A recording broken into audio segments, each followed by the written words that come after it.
My name is Vernon Payne. I'm from Brooklyn, New York. I've been a stand-up for about 13 years, and storytelling for a little bit less, but I've been really enjoying that as well. Was comedy part of your life when you were growing up? People cracking jokes a lot?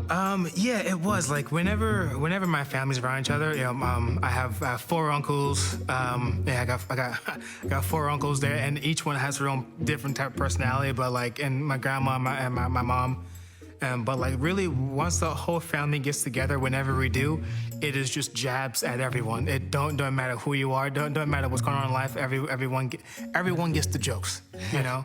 So, what role would you say that storytelling has played in your life? It has been a good savior for those times when I'm just not feeling it as far as being a stand-up, and it's saved me from kind of quitting a little bit. What is a lesson, a thought, an idea that you would love the people who see this story tonight to walk away with? I want them to walk away with understanding that life is very tough, and there's so many things that are fighting each other, men, women, whatever this, whatever that. And as much as it is tough to be a person, you have to try to be the best person that you can be. Being a man sometimes can be tough because you're constantly battling society versus nature, especially with women. Society tells you not to yell at women in the streets, but nature's like, yo, I think you should let that girl know how much you like her thighs, son. And you're like, are you sure? And nature acts like the guy from Man's Warehouse, like, yo, she gonna like the way you say it, I guarantee it. I just never understood yelling at women in the streets. I just never had the confidence to be like, hey, yo, ma.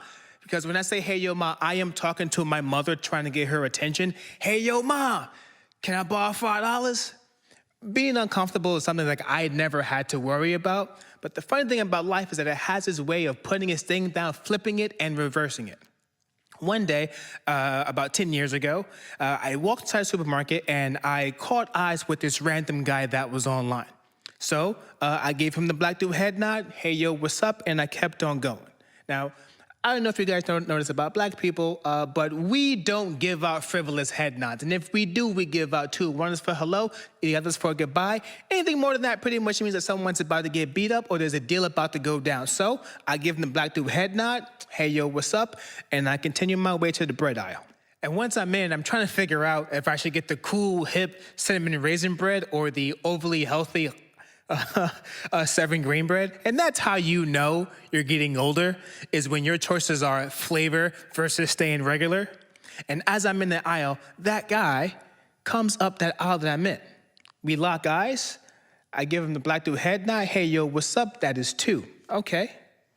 2 minutes later, he comes back down the aisle. We lock eyes again. I give him the head nod. Hey, yo, what's up? That is 3. You have reached your black dude head nod limit. But then I'm like, hey, did I head nod my way into a drug deal? Is the bread aisle where it goes down? Is pondering about Pepperidge Farm the signal? I don't know. So I go into the next aisle. As I'm there, I look around and I see that guy along the edge just walking, looking my way. Okay, so I hop in the next one. And there he goes again, along the edge, walking, just looking my way.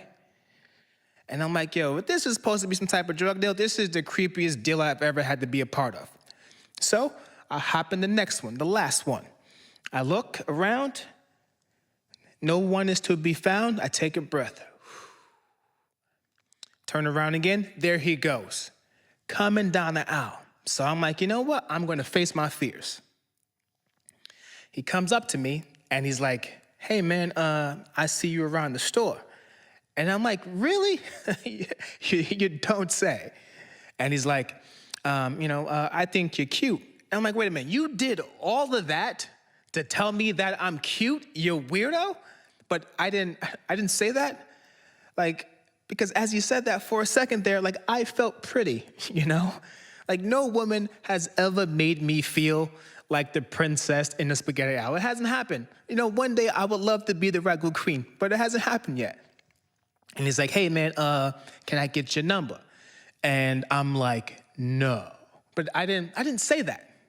What I did was I took my phone out my pocket so I can pretend to put his number in my phone. And as I'm doing that, I'm like, why am I even doing this? I'm not even gay. I'm not even interested. But my mom never gave me the tools to say no to a dude. And as I am putting his number in my phone, or at least pretending to, I realize why I am doing it. It's because of my inability to say no.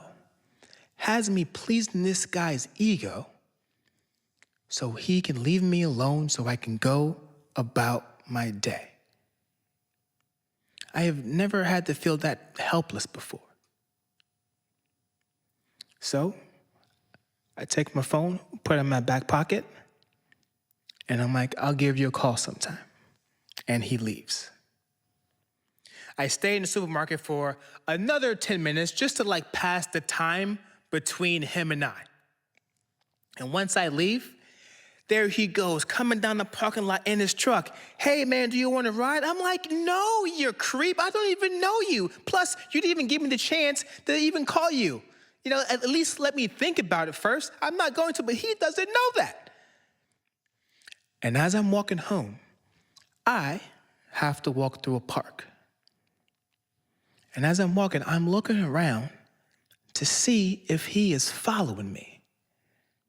And this is the first time that I ever had to be scared of a man, especially a man that's following me. And when I get home, I open up my curtains just to see if his car is around. It isn't, but it doesn't matter because I stayed home for another 30 minutes just to pass the time, just in case that it was around. And it isn't until I put this together and the voice of women start to raise up that I realize that this is what women have to go through all the time, on a daily basis, 10 times more. And as a man, you're supposed to be the protector, but what happens when the protector is the aggressor? What happens? And I have never been, and I will never be this guy, but it has me thinking about the little things that I may have done to make a woman feel uncomfortable. Whether it be dumb things that I may have said or just maybe an overly lingering look. And despite that being nature, rearing its face, it doesn't make me feel good that I've done that. And I realized that the only thing I can do is lead the path to be a better person and change my behavior, no matter how minute. Because even if I am the only one that sees it, the best act I can do as a man is to unlearn the ways of the world.